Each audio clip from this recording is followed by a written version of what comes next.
Welcome to the show.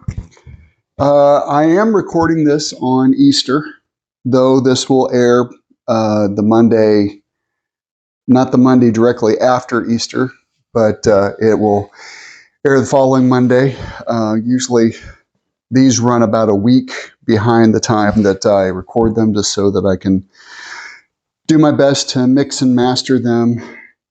And I'm also changing my times to Monday. It just seems like the show is better received, being pushed on a Monday out to the public versus a Friday. And it also gives me the weekend to work on things. So I'm kind of switching things up. Just so you know, be looking for these on Mondays. This started this last week. It kind of happened by accident with some of the personal issues that have been going on. I am trying to. It kind of threw me out, and I needed some time to process. So even though we do our best, life still moves on, and it kind of stinks sometimes whenever you're dealing with loss and sickness, and especially in life, whether it's friends or family, you still build bonds, and these things still really hurt. And we have to make sure to give ourselves time to process and grieve and mourn. And that's just in anything. Even if it's the death of a friendship, you still need time to mourn that, just like loss of life. So anyway, I wanted to talk a little bit about Easter today, and I don't want to spend a lot of time on it because I don't want to give this any kind of glory whatsoever. But given the timing of this with the Blue Origin flight, it does show me something about things. And it does, believe it or not, with the women and the things that they talked about in their interviews, this relates to Easter. And it relates into not a positive way. It's taking, actually, the timing of this seems to me like it is taking more eyes off of the glory of God and putting it more on the sacred feminine. And just so you all know, Easter has its roots, even though it is a holy day after Pentecost, or not Pentecost, I'm so sorry, after Passover, which is the celebration of God sparing the Israelites from the death of the firstborn son to force the Pharaoh to release them so that they could leave Egypt and go to the Holy Land and begin this is the Exodus, of where the Israelites are leaving. That's what Passover is to celebrate, and it is not to celebrate the death of the firstborns. That's the thing that everybody thinks about the Jewish custom. The Jews actually do mourn that the death as well. They aren't praising that God murdered the firstborns. And I say murder lightly because what God did, he gave plenty of warnings to Pharaoh that this was plenty of opportunities to release the Israelites. And he refused. Where in the beginning, to keep the Israelites hostage, Pharaoh didn't give them a choice. He murdered the firstborns. Now that is murder. And that is what the Pharaoh is guilty of in the Exodus, is to keep the Israelites slaves and fear that they would become more numerous and eventually overthrow Egypt because of their population. He had the firstborn murdered. So the Jews do not celebrate the murder. They celebrate that they were spared, for one. And two, that this is the celebration of the liberation of the Jewish people from Egypt to move back and start to go back to their homeland. And this is just one of many imprisonments of the Jewish people. There's various imprisonments over the time whenever the Jews got a hold of their state or got a hold of the land. They weren't declared a state in this time. There were no states. There were just competing nations that it was a free-for-all. It's not like what we have today. We have to remember that. This is in the time of kingdoms and kings. And it's not like you can say, like today, for instance, you're a state and you have your own sovereignty. That's not the way it worked. You know, it was war. It would be warring kingdoms. And Persia has always believed, or not Persia. I'm so sorry, not Persia, but the Philistines or Philistines is this sacred war that goes on today. They believe that land's theirs. And the Philistines had always had warred with Israel. Even into today's climate, it's still a war. You know, it's still that they believe that land's theirs. So even though in 1948 they were declared their own sovereignty and given them as a state, it's just that they believe that's owed to them, the Philistines. They believe that's their land. So anyway, getting back to this, on Easter, this Blue Origin was all about the sacred feminine, and shame on all those ladies for acting a certain kind of way. I mean, they act like that this is some kind of plight for womankind, whenever all's I seen was a bunch of women who have a lot of money and were friends of Jeff Bezos getting special privilege. I would have had more respect for this if the common everyday woman was allowed to do this, not some of the wealthy of the wealthiest or the most popular. You know, and then to act like they're astronauts whenever they compare to astronauts, I'm sorry, it's not on par. You took a 15-minute trip into weightlessness in the upper atmosphere of the Earth. You're not an astronaut. You're a space tourist. That's really what that is. Astronauts go and explore and try to enrich our knowledge of the universe, and to say anything other or put yourself in the same atmosphere or same orbit as those men and women who risk their lives and stay in space for extended amount of times, that's just not cool. I think that is something we can all agree here, is that putting yourself on par with these men and women, not just women, not just men, but men and women who are astronauts, going, you know, putting their lives on the line, boldly going into the unknown. You know, that's not cool. You're not an astronaut. Oprah Winfrey's best friend, come on. Seriously, you're famous because of Oprah Winfrey, because you're her best friend. You know, I have no respect for any of that. Honestly, I think, and some get a little bit Looney Tunes. I think that I'm happy for them that they got that experience, but it's the way. It's not that they did it. It's not that it was televised. It is the way, the entitlement that was shown by these women.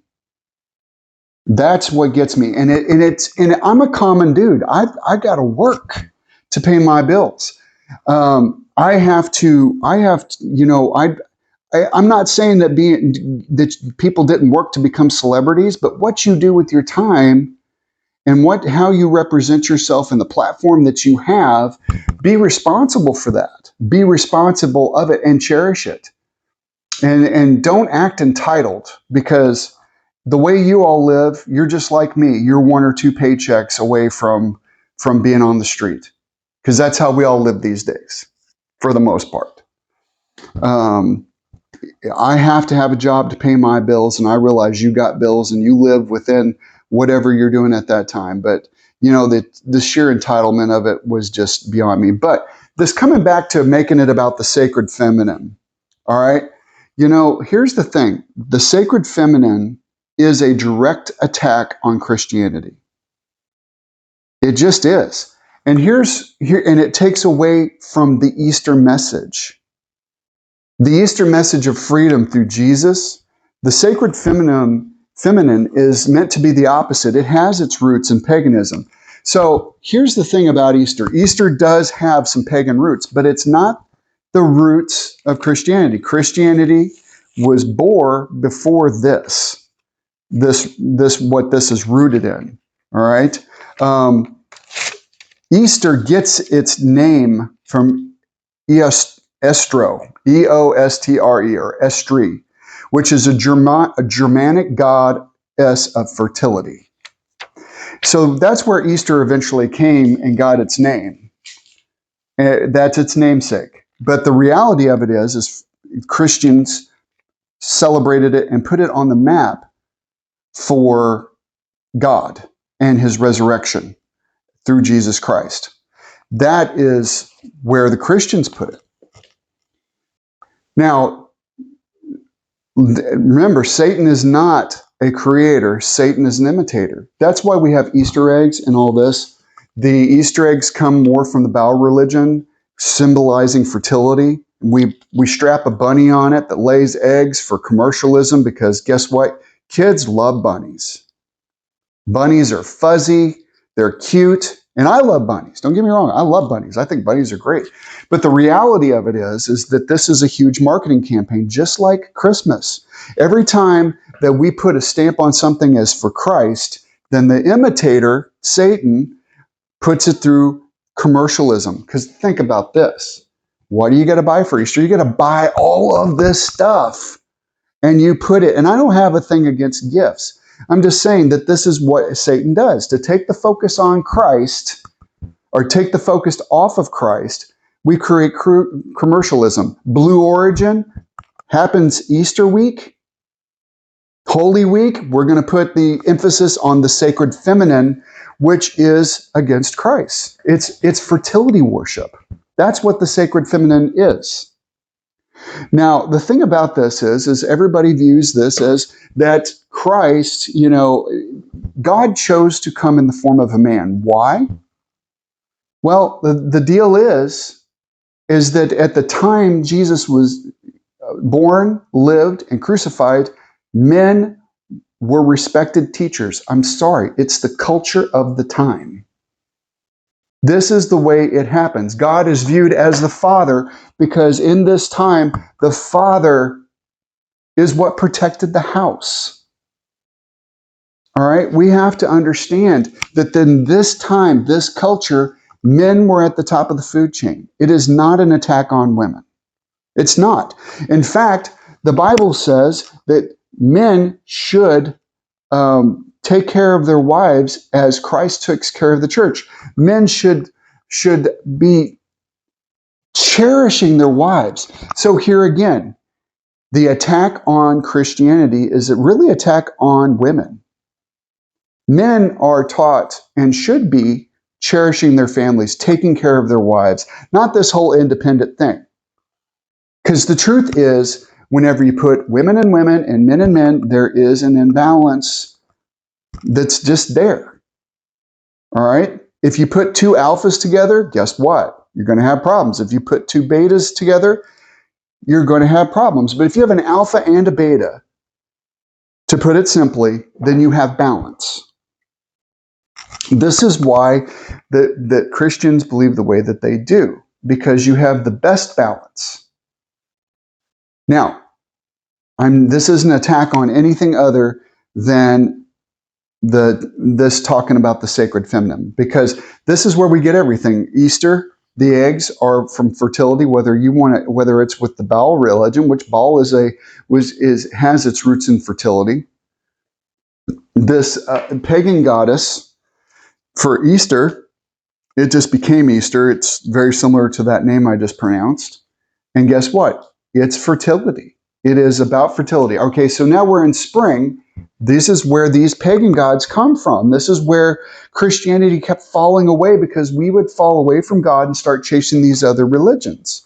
God talks about this whenever we look at the 10 Commandments. All right, the first commandment: I am the Lord your God who brought you out of Egypt, out of the land of slavery. All right, this is referring to the time of the Exodus. This is after the Passover. You shall have, and the first commandment is, you shall have no other gods before me. And the second, you shall not make for yourself an image in the form of anything in heaven or above or on earth, beneath or in the waters below. He's saying don't make idols. Don't make things that you worship. All right? God is the supreme God. This is the God you should be paying your homage to. Jesus in Matthew refers that the greatest commandment. So the Pharisees try to trap Jesus in a lot of various things. But they asked him, Teacher, which is the greatest commandment of the law? And Jesus replied, love your Lord, your God, with all your heart, all your soul, and all of your mind. This is the first and greatest commandment. And the second is like it. Love your neighbor as yourself. All the law and all the prophets hang on these two commandments.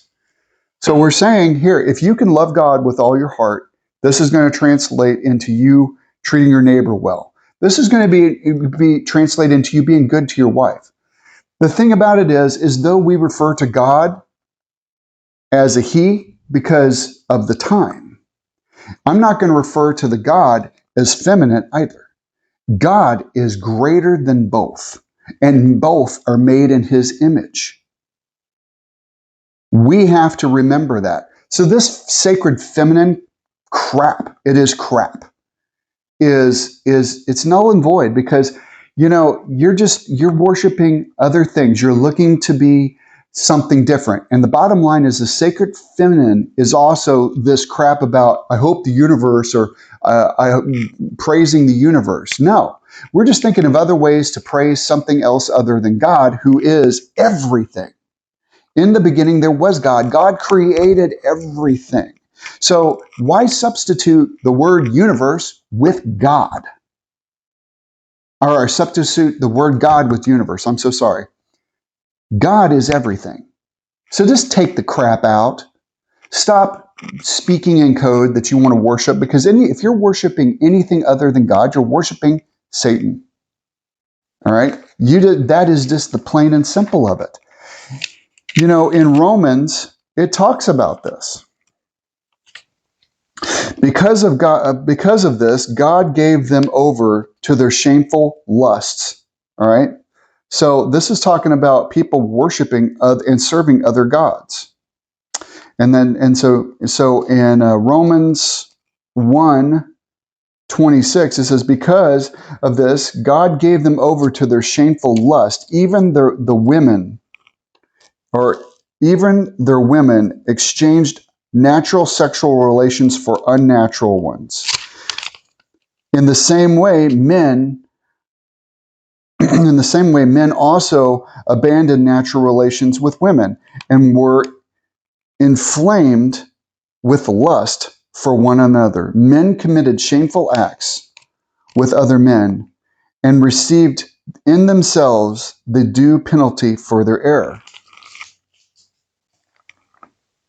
So, basically anything that is worldly, carnal nature, being worldly, that is against God, because you're worshiping the flesh. That is what the sacred feminine, that is what the universe is. It's about self-manifestation. Do not go near that stuff. Run from it. And it is in the church. If you see it in your church, quit that church. Leave that church, because it's saying that you're on par with God. It's saying that you can become gods. Maybe little g, but it's putting you on par with God. All submission and all glory and all praise should be going to God. We have to look for the counterfeits. We have to have our eyes open. This stuff is used to pull you further away from God. That's what the evil one, that is what Satan is the enemy. That's what it basically is. The adversary, the enemy. That is what the word Satan means. We take it as a little bit, like that's his name. Well, no, he's the enemy. Everything that he uses is to pull you away from God. We refer to the enemy as a he as well. So it's just like with like. God referred to the Father, enemy or Satan is also referred as a he. So let's drop the politics of the sacred feminism, because the sacred feminism or sacred sacred, feminism. It's feminism, the sacred feminine, I'm sorry. It's an attack on men. And that's all it is. And there should be not an attack on either sexes. God calls us to cherish each other and stop the crap. Just stop the crap. If we do it God's way, we have the best. That's what God calls us to do. That's what the good news is if we praise Jesus, we worship Jesus, we believe in his death and his resurrection and him being God, made human, we have the best. May not be the perfect. We have the best. We have something that is beyond this world. If you want to be into worshiping the world, worshiping the sacred feminines, worshiping this, chasing that, it's all about here and now. Manifestation is about controlling your worldly life. That's really what it's about. It's everything worldly, which is everything carnal. And if you worship that, you don't get the best because the world is not the best. The world is messed up. The world is flawed. And God is saying, believe in me and I'm going to give you something perfect. When we die, we get to go to perfect. We don't get to go to flawed, suffering, resting in our carnal nature, resting in those things that aren't perfect. God is perfect. It's beyond our comprehension. That's the good news. Jesus came to show us that. Jesus came to tell us about that in a way we could understand. God spoke through the prophets, all right? And that was the okay. But people didn't truly understand. They really didn't. They would go be good for a little while, and then they would start chasing after all of these different idols and gods, and then Israel would fall into chaos. Because carnal nature is based on me. Carnal nature is based on what I can get for me. It's all about me. At the end of the day, that's what it is. What can I get? What can I do? Who can I sleep with? How much money can I make? How can I do for me, me, me, me, me? Whenever Jesus was telling us, no, that's not the best. It's not the best for you. It's not holy because it's about me. We have to really think about these things. As I get more and more on the other side of my life, I just turned 50 this year. So, I'm getting over, I've had a Wednesday in my life. I'm on hump day right now, hump year, my 50s. And I realized that everything dies. If you believe in the world it's destined to pass away. We know this. We know that at some point in time, our world will burn up. We know that. Not because the Bible says so, but because science says so. You think I'm wrong, all right? Think about this. What about the lifespan of us? We all know through science that our star is young. It's yellow. We also know that the second phase of it is a red dwarf before it becomes a red giant before it becomes a white dwarf. A red giant is just that. The sun is going to expand out and it's going to become a lot bigger. When that happens, the earth will be it'll be out too close to the earth. It is going to destroy the Goldilocks zone that we're in right now. The sun's going to expand. It's going to burn the earth up. We're probably going to be more akin to Venus than we are what we are now. Think about that for a second. So that's just science. All right? This world is designed to be temporary and burn up. And God is saying, I offer you something that won't burn up. It's eternal. Through belief in me.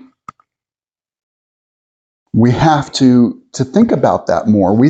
Thinking about the world, this is a temporary life. We're not thinking about the eternal. We're thinking about now instead of thinking about our eternity. And we're geared to think about our eternity. Think about all the religions of the world. It's in preparation for eternity. The idea that this world is not going to be here forever, that at some point in time it's going to cease to exist, it's going to burn up in the fire. Where's our souls going to be? And you can think, well, we just cease to exist, and that's fine. Or if you're not thinking about that, what about ending up in hell and being in suffering and eternal burning forever because of your unbelief? And those who believe are in paradise, worshiping the one true God. And if you think about this, why would God hate carnal nature? Well, think about this for one. Every major prophet in the Bible has had some kind of issue with carnal nature. Abraham and Sarah, guess what? Gave in.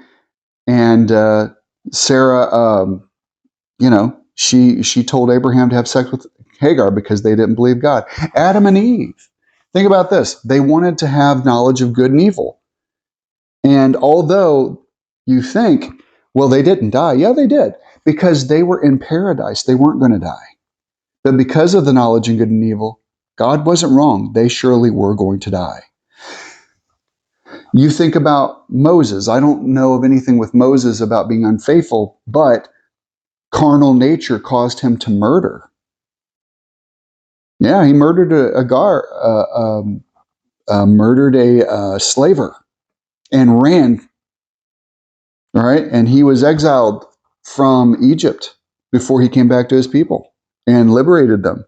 You think about David. You think about Solomon. Each one of them had problems with carnal nature. David cheated on his wife, and then he had her husband murdered because he gave into carnal nature. All right. You think about, and this is the great slayer of Goliath. And then you think about his son Solomon. Solomon actually went mad because he gave in to his carnal nature. He had so many wives and so much wealth that he just kind of gave in to it, and he went mad. He started following other gods. Saul, the first king of Israel, same kind of deal. He didn't obey God. He gave in to his greed and took plunder when God distinctly told him, no, don't take plunder. Carnal nature pulls us away from God. That's why God hates it. That's why he puts such a stamp on sex and greed and lust and laziness, because they are things that separate us from God. God doesn't want us to be that. We feel best and do best whenever we are playing on the football field of righteousness. We're trying our best. It's not that we won't sin. But here's the beauty of Jesus' death and resurrection. Though we are this bad, we are redeemed through the death, resurrection, and ascension of Christ. We are redeemed through that. That is the Easter story, not a bunny. Not all the gifts that you can get. There again, commercialism, Satanism, greed. The imitator, taking away from the glory of Jesus' death and resurrection, his ascension, his divinity. We are redeemed through belief in him, through following his ways, not giving into carnal nature, but trying, I stress trying, to live a righteous nature where we do good by each other. If you look at any one of these things, even these people that are talking about, oh, thank the universe and whatever, they all are a part of a very greedy culture. Hollywood is based in paganism. I mean, the holly tree, the Hollywood, movie magic. It pulls Christians away, and that's its design. We need to remember that our holiness resides in Christ, because we're not holy. Christ is what redeems us. The Holy Spirit living within us, keeping that away, giving us a conscience to do right by others and to praise the one and true God. I love you all. I hope you had a good Easter. I hope that sickness, death, and sadness passes over your home for the Easter. I love you all. We'll talk to you later, or we'll talk to you on the next session. Or I hope you have a good week, and I'll talk to you next time.